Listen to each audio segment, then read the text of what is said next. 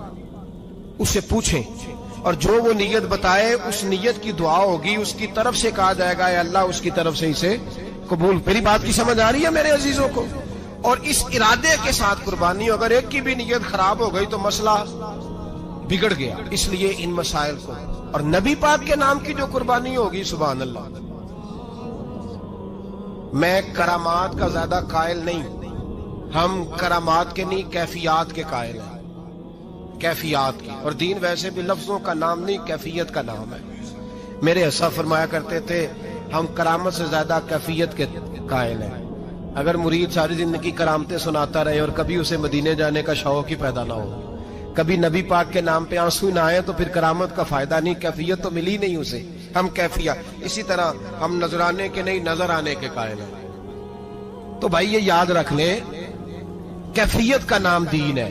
نبی کریم علیہ الصلوۃ والسلام بائی دا وے ایک قضائے حاجت کے لیے ایک باغ میں تشریف لے گئے۔ حضور باغ کے اندر داخل ہوئے ہی تھے، اونٹ بندھا ہوا تھا، تو حضرت ابو درداء رضی اللہ تعالیٰ عنہ کہتے ہیں وہ اونٹ نے حضور کی طرف دیکھا تو اس نے رونا شروع کر دیا۔ اصل میں دکھ پوچھنے والا کو ملے تو پھر ہی رونے کا مزہ آتا ہے، ہر جگہ تو دکھ سنایا بھی نہیں جا سکتا۔ ایسا ملے نا جو دکھ پوچھنے والا ہو، تسلی تشفی دینے والا ہو، جس کے کندھے پہ سر رکھ کے بندہ دیر تک روئے۔ اونٹ رونے لگا تو حضرت ابو درداء رضی اللہ تعالیٰ عنہ فرماتے ہیں نبی کریم علیہ السلام اس کی طرف بڑھے، حضور نے اس کی پشت پر ہاتھ رکھا تو وہ اور زیادہ رونے لگا۔ پھر میرے محبوب نے اپنے کان مبارک اس کے منہ کے قریب کیے تو اس نے کوئی بات کی۔ محبوب نے فرمایا بلاؤ نا اس کے مالک کو کہاں ہے۔ وہ جب آیا تو حضور صلی اللہ علیہ وسلم نے فرمایا کہ تم اسے اس کی ضرورت سے زیادہ اس پر وزن رکھتے ہو، اسے اذیت دیتے ہو، تکلیف پہنچاتے ہو۔ پھر حضور علیہ السلام نے فرمایا اسے کھانا اور پانی وقت پر نہیں دیتے، دھوپ چھاؤں کا خیال نہیں رکھتے۔ اور آخری لفظ حدیث کے محبوب فرمانے لگے تم اس کے بارے میں اپنے رب سے نہیں ڈرتے، اس کے حقوق کے تحفظ کے لحاظ سے تم اللہ کا خوف نہیں رکھتے، وہ تم سے پوچھے گا اس کے بارے میں۔ یہ حدیث حضرت ابو درداء رضی اللہ تعالیٰ عنہ نے سنی ہوئی تھی نا۔ جب آپ کا اپنا وقت وصال آیا نا تو حضرت ابو درداء نے بھی اونٹ رکھا ہوا تھا۔ جناب ابو درداء رضی اللہ تعالیٰ عنہ نے گھر والوں سے بھی معافیاں مانگی، رشتہ داروں سے بھی، دوستوں سے بھی، تو پھر اونٹ کے سامنے بھی جا کے کھڑے ہو کہنے لگے اونٹ دیکھنا اللہ کی بارگاہ میں میری شکایت نہ کر دینا، اس کے حضور کہہ نہ دینا کہ یا اللہ اس نے میرے حق نہیں ادا کیے۔ فرمایا میں نے کوشش کی ہے تیرے حقوق ادا کرنے کی، اور اگر کہیں کمزوری رہ گئی تو مجھ سے درگزر کر دو۔ نہیں یہ انداز تھا ان لوگوں، جن باتوں کا ہمیں پتہ چل چکا ہے اس پر عمل کی بھی تو کوشش ہونی چاہیے۔ تو میرے عزیزوں، جانوروں کے حقوق میرے نبی کریم علیہ الصلوۃ والسلام نے بیان فرمائے۔ سب سے پہلی بات حضور نے یہ بیان کیا کہ جانور کو گالی نہ دو۔ ایک شخص نے ایک مرغ کو گالی دی تھی تو نبی پاک علیہ السلام نے فرمایا اسے گالی نہ دے، یہ تو تجھے آذان کے لیے بیدار کرتا ہے۔ پتہ نہ کچھ نوابزادوں اور شہزادوں کی نیند خراب کرتا ہے مرغا بھی، تو خیر مرغوں نے اذانیں پڑھنی چھوڑ دی۔ تکلیف کی بات ہے، خوشی کی بات نہیں، درد کی بات، یہ اذیت